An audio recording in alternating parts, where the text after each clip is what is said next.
메리 크리스마스. 엘리의 맛있는 교회 12월 25일 성탄절 예배 드리신 여러분을 주님의 이름으로 환영합니다. 다들 이때가 되면 화이트 크리스마스가 되길 바라는데 요즘 내리는 눈을 보니까 너무하다 싶을 정도로 많은 눈이 내린 것 같습니다. 하나님께서 여러분의 오고 가는 길 속에서 주님이 보호가 있기를 간절히 바라고, 여러분의 영과 혼과 육이 그리스도께서 오실 때까지 강건하게 지켜주시기를 간절히 소망합니다. 이 시간 또 아픔 중에 있는 성도들도 계신데 그 속에서도 주님의 은혜와 주님의 소망이 있기를 간절히 바라며 이 시간 찬양으로 주님께 영광 돌리도록 하겠습니다.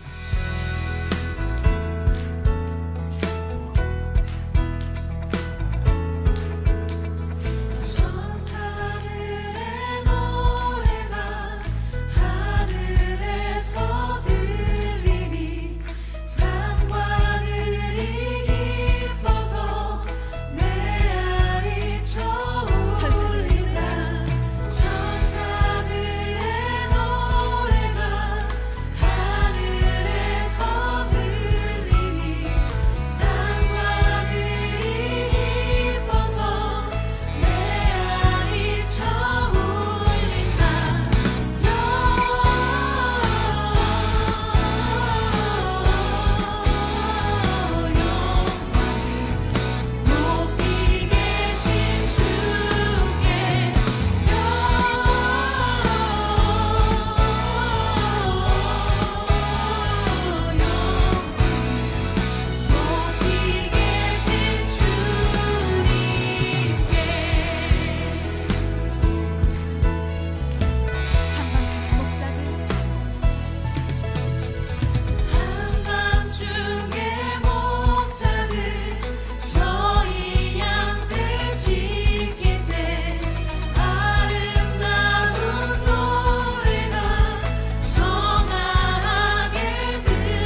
수 없네.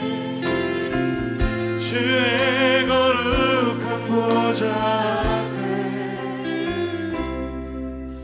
오직 주의 보혈 주의 긍휼을 의지하여 나가리.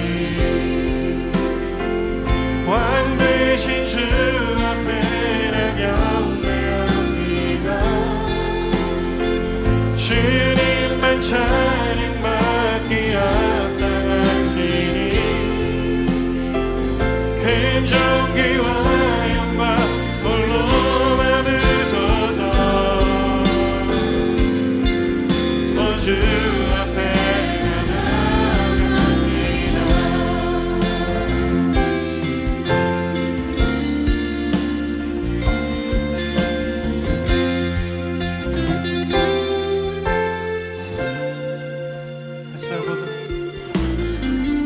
햇살보다 밝게 빛나는 주의 영광 모든 어두운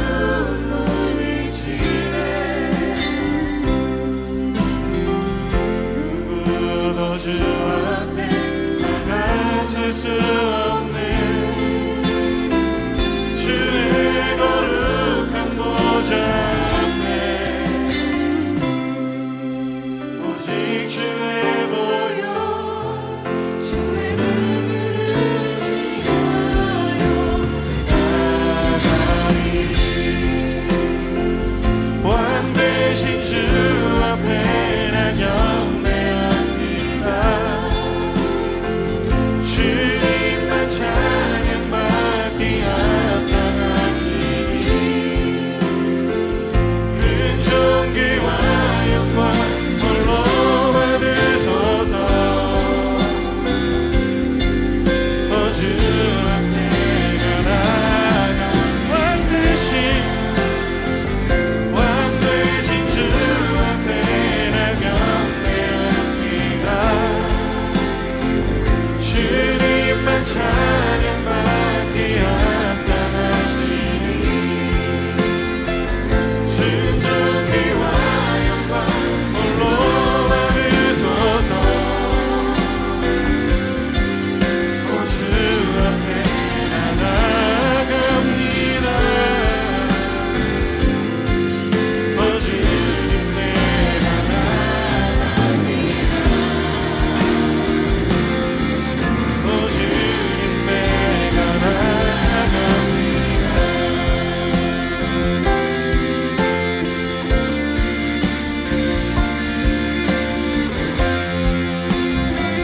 주의 영광 앞에 나갑니다. 주 보혈을 의지하여. 제2장. 헤로드 왕 때 예수께서 유대 베들레헴에서 나시매 동방으로부터 박사들이 예루살렘에 이르러 유대인의 왕으로 나신 이가 어디 계시냐? 우리가 동방에서 그의 별을 보고 그에게 경배하러 왔노라. 헤로드 왕과 온 예루살렘이 듣고 소동한지라. 왕이 모든 대제사장과 백성의 서기관들을 모아 그리스도가 어디서 나겠느냐 물으니 유대 베들레헴이오니 이는 선지자로 이렇게 기록된 바 또 유대 땅 베들레헴아 너는 유대 고을 중에서 가장 작지 아니하리다. 내게서 한 다스리는 자가 나와서 내 백성 이스라엘의 목자가 되리라 하였음이니이다. 이에 헤롯이 가만히 박사들을 불러 별이 나타난 때를 자세히 묻고 베들레헴으로 보내며 이르되 가서 아기에 대하여 자세히 알아보고 찾거든 내게 고하여 나도 가서 그에게 경배하게 하라. 박사들이 왕의 말을 듣고 갈새 동방에서 보던 그 별이 문득 앞서 인도하여 가다가 아기 있는 곳 위에 머물러 서 있는지라. 그들이 별을 보고 매우 크게 기뻐하더라. 집에 들어가 아기와 그의 어머니 마리아가 함께 있는 것을 보고 엎드려 아기께 경배하고 보배합을 열어 황금과 유향과 모약을 예물로 드리니라.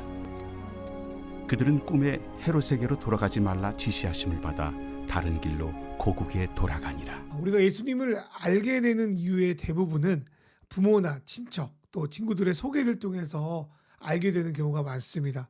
그런데 간혹 가다 보니까 누구의 소개 없이 뭔가를 연구하고 스스로 이렇게 진리를 탐구하다가 예수님께 돌아오는 사례들이 간혹 가다 있게 됩니다. 오늘 말씀에 나오는 동방 박사들이 바로 그러한 경우 중 하나인 것 같습니다. 성경에는 이들이 정확히 어디에서 온 사람들인지는 말해주지 않습니다. 페르시아나 바벨론 지역에서 온 학자들이 아닐까 추측하는 정도입니다. 그 옛날 다니엘이 바빌론 제국에서 박수장을 맡은 것처럼 이들은 하늘의 별의 변화를 보면서 땅에 무슨 일이 일어날지를 맞추는 사람들이었습니다. 요즘 같으면 천문학자라고 부를 수 있을 것 같지만 그 당시에는 과학이나 종교, 철학이 분리되어 있지 않았던 시기였기 때문에 이들은 박수, 점쟁이, 점성술사 그렇게 불릴 수도 있겠습니다. 그렇다면 이들은 이방인이고요.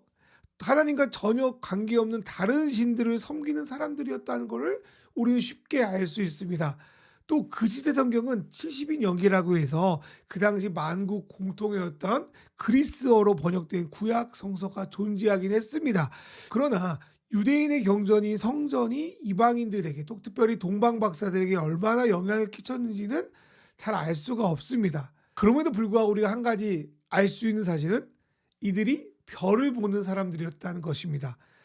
신앙은 없어도 신앙적인 배경은 가지고 있지 않아도 진짜 진리가 무엇인지 이 세계를 진정 움직이는 분이 누구인지를 늘 고민하며 연구하는 사람들이었다는 거죠. 매일매일 아무런 변화가 없는 것 같은 하늘을 쳐다보며 이들은 하늘이 변하여 이 땅도 함께 변화되기를 늘 소망했을 것입니다. 그러던 어느 날 밤하늘에 이상한 별 하나를 발견합니다. 이 별은 이전에 보던 어느 별과도 달랐습니다. 게다가 이 별은 한 자리에 계속 머물러 있는 것이 아니라 계속 서쪽을 향하여서 이동하고 있었습니다. 현대에 사는 우리에게 이 별이 도대체 무엇이었는지 정확히 해석할 능력은 없습니다. 아마도 주전 7세기에 목성과 토성이 겹쳐 보여서 아마 그 별이 아니었을까 추측할 수도 있겠지만 정확히 무엇인지는 알 수 없습니다.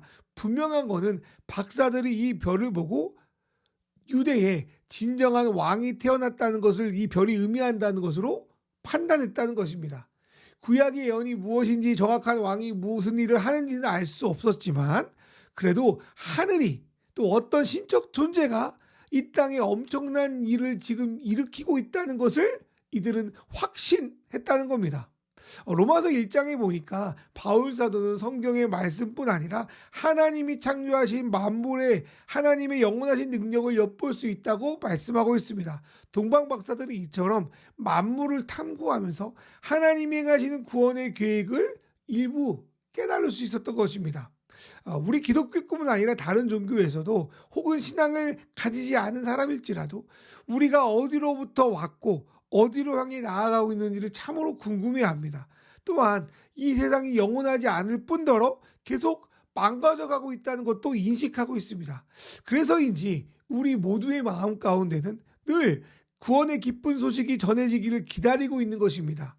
당연히 별을 보며 연구하는 동방 박사들의 마음 가운데도 이러한 갈망과 소원이 있었을 것입니다. 하나님은 선민이라고 하는 이스라엘 백성뿐 아니라 그 영역 밖에 있는 사람들, 별을 보며 점을 친다고 유대인들이 혐오했던 그 이방인 박사들에까지 이들이 늘 바라보는 별들을 통하여 하나님의 구원의 기쁨을 깨닫게 하셨다는 겁니다.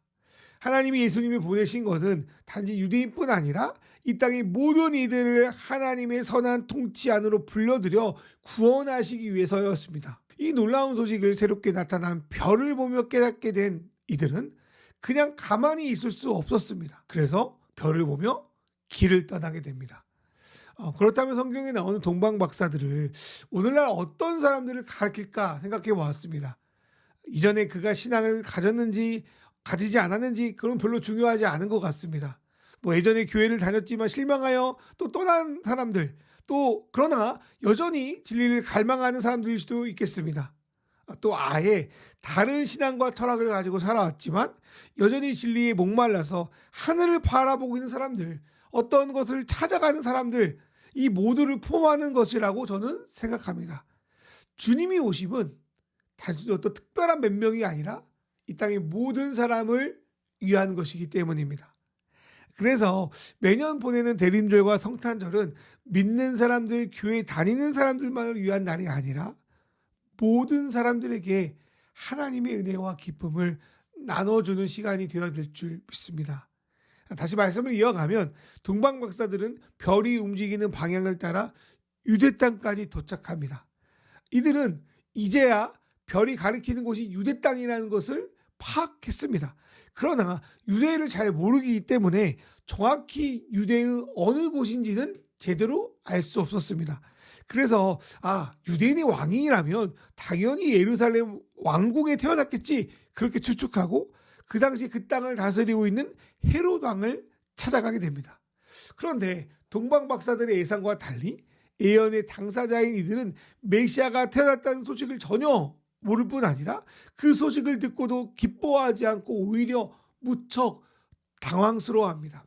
특별히 헤롯은 더 불안해합니다. 왜냐하면 헤롯의 혈통은 이스라엘이 아닌 에돔 족속으로 유대교로 개종한 가문이었기 때문입니다. 그러다 헤롯은 로마를 등에 업고 그 당시 이스라엘 다스리고 있었던 하스몬 왕조를 무너뜨리고 자신이 왕위에 올랐습니다. 그렇기에 다윗의 자손이 왕이 된다는 예언이 이루어졌다는 소식은 그에게 크나큰 두려움이었고 결국 이 아이를 죽이려 했던 것입니다. 또한 예루살렘에 모여있는 대제사장과 서기관들은 누구보다도 율법에 등하고 메시아에 대한 내용을 너무나도 잘 아는 사람들이었습니다. 그래서 헤롯 왕이 그리스도가 어디서 나겠는가? 라고 물었을 때 즉각 미가 선지자의 글을 인용하여서 베들레헴에서 메시아가 태어납니다 라고 대답할 정도로 탁월한 성경적 지식을 가지고 있었습니다. 그런데 이들은 메시아의 소식을 들었을 때 들의 목동이나 동방 박사들의 반응과 달리 매우 당황하고 불안해했습니다. 왜 그랬을까요? 아무리 성경을 계속적으로 필사하고 연구하고 예배를 드리고 제사를 집례해도 실제 이들 중 아무도 진정 메시아를 기다리고 있지 않았기 때문입니다. 물론 이들은 제사를 준비하고 율법을 철저히 지키는 등 누구보다도 종교적인 활동에 열심히 사람들이었습니다. 그러나 실제로는 메시아를 세울 나라를 위해서 충성하는 것이 아니라 메시아가 무너뜨릴 나라를 위해서 일하고 있었고 결국 헤롯의 폭정에도 침묵하고 동조하여 메시아를 죽이는 데 동참합니다. 그리고 마침내 수십 년이 지난 어느 날 그때 죽이지 못한 예수를 십자가에 못 박여 죽입니다. 한편 박사들은 헤롯에게 베들레헴에 왕이 난다는 정보를 듣고 베들레헴을 향해 발걸음을 옮깁니다. 그러나 실제로 이 박사들이 인도하여 간 것은 바로 그들이 보고 있는 별이었습니다. 그리고 그 별은 마침내 아기가 있는 곳까지 나아가 그곳에 머물러 서 있습니다. 그때 박사들의 반응이 어땠는지 한번 성경을 통해서 살펴보십시오. 별을 보고 매우 기뻐하고 기뻐했다라고 표현하고 있습니다. 그때 그 박사들의 기쁨이 무엇에 비할 수 있을까라고 생각해 봤는데 저는 같은 박사였던 그리스인 아르키메데스라는 분이 떠올랐습니다. 이분이 목욕탕에 들어갔다가 아무리 고민해도 풀리지 않았던 수학적 원리 하나를 발견합니다. 그런데 이 아르키메데스가 유명한 건 그 다음에 일어나는데요. 이 사람이 그 진리를 발견하고 너무 기뻐가지고 알몸으로 온 거리를 뛰어다니면서 알아냈다라는 의미를 가진 유레카! 유레카를 외치면서 그 길거리를 부끄러움도 모른 채 돌아다녔다는 겁니다. 그 문제에 얼마나 고민했으면 그랬을까? 그 문제를 푼 게 얼마나 기뻤으면 그렇게 행동했을까라는 상상을 해봅니다. 박사들이 찾은 이 아이는 이들이 평생 동안 별을 보며 하늘에서 찾고 싶었던 분이었습니다. 진리였습니다. 아이 위에 떠있는 불은 그 아이가 유대인의 왕, 나아가 온 세상의 왕으로 이 땅을 구원하기 위해서 모든 이들을 진리로 이끌기 위해서 오신 분이라는 것을 정확히 증명하고 있었습니다. 과학기술이 발달한 지금도 별에 다가가는 것 매우 힘들고 어려운 일입니다. 태양계나 좀 갔다 갔지 저 멀리 있는 별들은 망원경으로 관측할 뿐이지 보낼 길이 아직 제대로 준비되어 있지 않았습니다. 하물며 그때는 얼마나 힘들고 어려운 일이겠습니까? 그런데 우리와 차원이 다른 곳에 계셔서 하늘 위에 떠있는 별처럼 도저히 닿을 수 없는 그 하나님께서 임마누엘로 우리와 함께 하신다는 것을 깨달았을 때, 그 아이를 목격했을 때 이들의 마음의 감격은 이루 헤아릴 수 없을 거로 저는 생각합니다. 얼마나 기뻤을까 감히 상상이 안 됩니다. 진리이신 그분이, 그렇게 찾아헤맸던 그분이 바로 눈앞에 아이로 있을 때 이들은 말로 설명할 수 없는 기쁨과 감격에 사로잡혀 스스로 그분 앞에 엎드려 자신의 귀한 것을 드리며 주님을 예배할 수밖에 없었습니다. 저는 오늘 말씀을 묵상하면서 몇 가지 생각들이 떠올랐습니다. 신분과 환경이 또 기독교적 배경이 아니었더라도, 성경의 지식을 잘 모르더라도, 때론 사람과 조직에 실망하여 가난한 성도로 살고 있다고 하더라도 늘 별을 보는 것처럼 진리를 찾고 두드리는 이들을 하나님께서 그냥 내버려 두지 않고 진리의 길로 인도한다는 사실입니다. 단순히 내가 몇 대 때 뭐 대상 가문 목사 가문이야, 내가 아브라함 자손이야, 내가 뭐 예수 믿고 뼈대 있는 집안이야, 뭐 이런 것들이 그렇게 중요하지 않은 것 같습니다. 그렇게 신앙의 스펙을 자랑하는 이들보다 동방박사 같은 이들이 그들의 진지한 진리의 탐구가 얼마나 하나님 앞에서 귀하고 값져 보였을지 생각을 합니다. 그런 면에서 이들이 아기 예수께 드린 황금, 유황, 모략은 이들이 이제까지 별을 보면서 그분을 알려고 걸어온 이들의 삶을 나타내는 것 같습니다. 하나님은 맨날 예루살렘의 성전에 머물러 제사를 드리고 성경을 필사하지만 실제로 메시아를 기다리지 않는, 누구보다도 종교적이지만 누구보다도 세속적인 이들보다 이런 이들의 삶을 훨씬 더 가치 있는 일로 여기실 거라고 저는 믿습니다. 동방박사에게 보여주신 별은 아마도 이런 이들의 삶에 대한 보답이 아닐까 생각이 듭니다. 그리고 이러한 일들은 우리가 사는 이 시대도 여전히 일어나기를 저는 소망하고 있습니다. 교회가 사회의 지탄을 받고 많은 신앙인들이 무너지는 시대라고 합니다. 교회의 신앙을 이어갈 다음 세대가 없다고 합니다. 그런데 하나님은 기존 신앙의 배경을 갖지 않은 박사들의 탐구, 그들의 갈망, 그들의 삶을 통하여 유대인의 왕을 알게 하시고 결국 아기 예수를 만나는 데까지 인도하셨습니다. 제가 바라기는 우리가 사는 이 시대에도 그러한 일들이 일어나길 간절히 바랍니다. 성경에 있잖아요. 너희가 입을 다물면 저 돌들로 소리쳐서 하나님을 외치겠다고, 복음을 외치겠다 예수님이 말씀하지 않았었습니까? 오늘날 그런 일들이 일어나길 간절히 소망합니다. 교회 가서 봉사활동 열심히 하고 헌금 많이 하는 것을 통해서만 예수를 만나는 것이 아닙니다. 오히려 어떤 사람들은 헤롯과 서기관처럼 나름대로 겉으로는 열심을 내지만 실제 예수님을 지워버리려고 하는 것처럼 보입니다.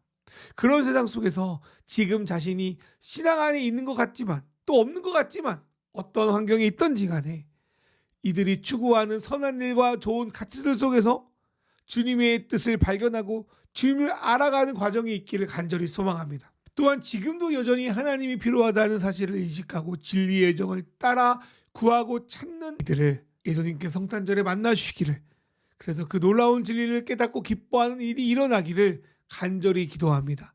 두 번째로, 오랜 시간 예수를 믿는다 하면서 헤롯이나 대제사장 서기관 같은 삶을 살았는지 우리의 삶을 돌아봅니다. 매년 지나가는 크리스마스의 마음과 생각이 묻어져서 그분의 오심이 어떤 의미인지 머리로는 알고 있지만 감격하지 않는 내 자신을 보게 됩니다. 날마다 변화하지 않는 별을 보다 지쳐 더 이상 그분을 향해 기도하는 걸 잃어버리지 않았는지, 내가 예수님을 주님이라고 지칭하지만 실제 내 삶에 어떤 왕을 주님으로 섬기고 있는지를 잃어버리고 있지 않았는지, 겉으로 하나님을 섬긴다고 하면서 세상의 왕들을 섬기는데 동참하고 있지는 않았는지 돌아보며 돌이키는 시간을 가졌으면 좋겠습니다. 그리고 마지막 세 번째로, 우리 신앙 안에서 우리도 별을 보는 사람이 되어야겠다라고 다짐합니다. 우리가 매일매일 별을 봐도 별은 그대로 있는 것 같습니다. 어쩌면 우리가 사는 세상도 주님의 선한을 품고 정직하게 살려고 해도 변화되지 않는 것 같습니다. 그럼에도 주님의 별이 다시 뜰 것을 기다리며 오늘도 하늘을 바라보는 사람들, 그래서 이 땅에 소망을 두지 않고 예수님의 오심을 기다리는 사람들, 그런 사람들이 진짜 성탄을 맞이하는 사람들이라고 저는 믿습니다. 그런 이들의 삶을 보니까 평생 별을 보며 주님을 기다렸던 다니엘의 삶이 그렇게 닮아 있는지 모르겠습니다. 하나님께서 오늘 이 성탄절에 부족해 보여도 다니엘처럼 또 동방박사처럼 하늘의 별을 보는 사람들처럼 늘 주님의 뜻을 찾는 여정을 걷고 있는 저와 여러분을 하나님께서 축복하시길 간절히 바랍니다. 그리고 오늘 이 성탄절에 주님의 빛이 여러분의 영과 혼과 육의 그 삶에 비춰지기를 간절히 바라고, 여러분을 통하여 그 빛이 여러분의 주변 가운데 비춰지기를 주님의 이름으로 축원합니다. 이 시간 같이 기도하겠습니다. 하나님 아버지, 이번 성탄절에 있는 자리에서 별과 같은 진리와 사랑을 찾는 이들에게 찾아가 주셔서 주님을 만나고 누리는 기쁨을 누리게 하소서. 세상의 변화 없음과 어려움 속에서도 땅이 아닌 하늘의 별을 바라보며 별과 같은 삶을 살아갈 수 있도록 인도하여 주소서. 주님의 빛을 받아 구원받은 우리가 작고 소소한 것이라도 주변에 주님의 빛을 나눌 수 있도록 도와주시옵소서라고 이 시간 우리 통성으로 주 앞에 기도하겠습니다. 주여 하나님 아버지, 시간 기도합니다.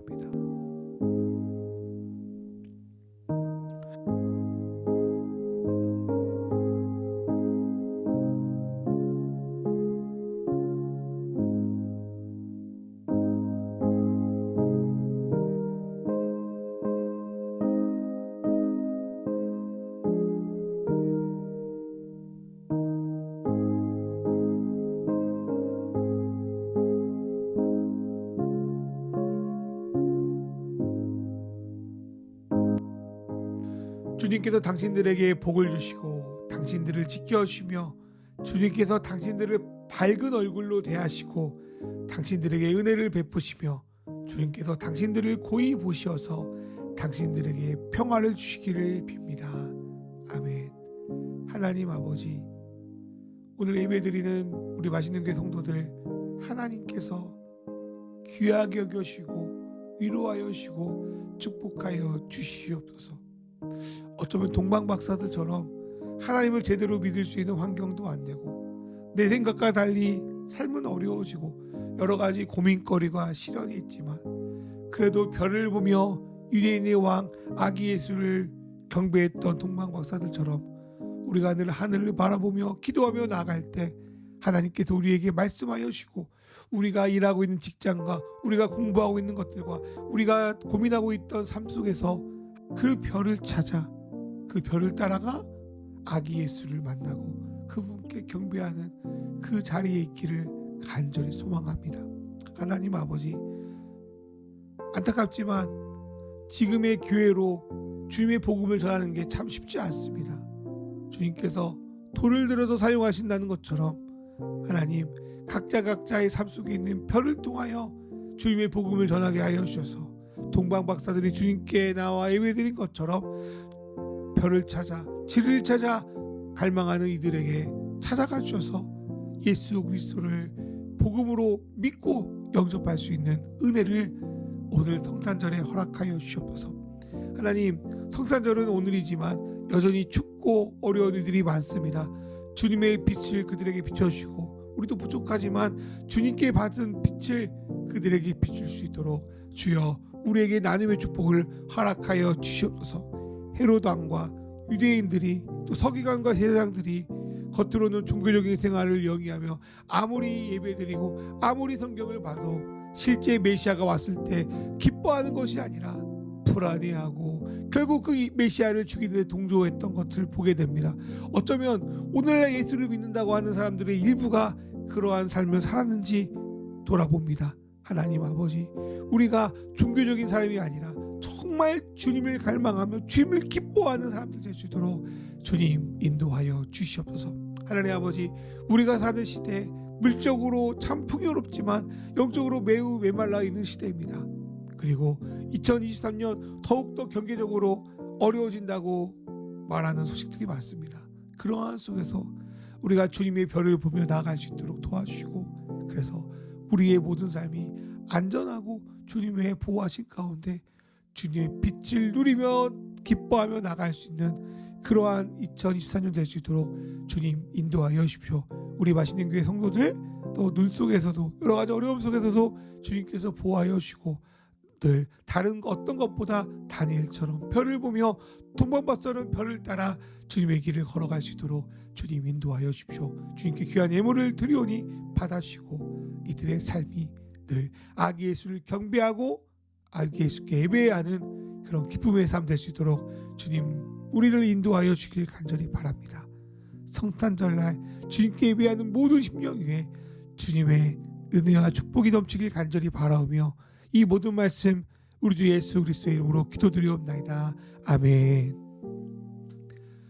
이제는 우리 주 예수 그리스도의 은혜와 하나님 아버지의 놀라우신 사랑과 성령님의 인도하심이 하늘에 있는 별을 보고 유대인이 왕이 태어난 것을 깨닫고 아기 예수께 경배했던 동방 박사들처럼 여러 가지 환경과 상황이 여의치 않아도 하늘의 하나님을 보며 하늘의 예수님을 보며 믿음의 삶을 살아갈 줄 믿는 맛있는 교회 성도들 위해 그리고 여러 가지 어려움과 시련 가운데 도저히 하나님을 알 수 없는 상황에서도 별을 보며 나아가는 그래서 주님을 결국 찾게 될 줄 믿는 이 시대에 찾는 이들 비그리스도인들을 위해 그러나 다시 예수를 믿을 이들을 위해 이들부터 영원히 함께 하시기를 간절히 축원하옵나이다. 아멘.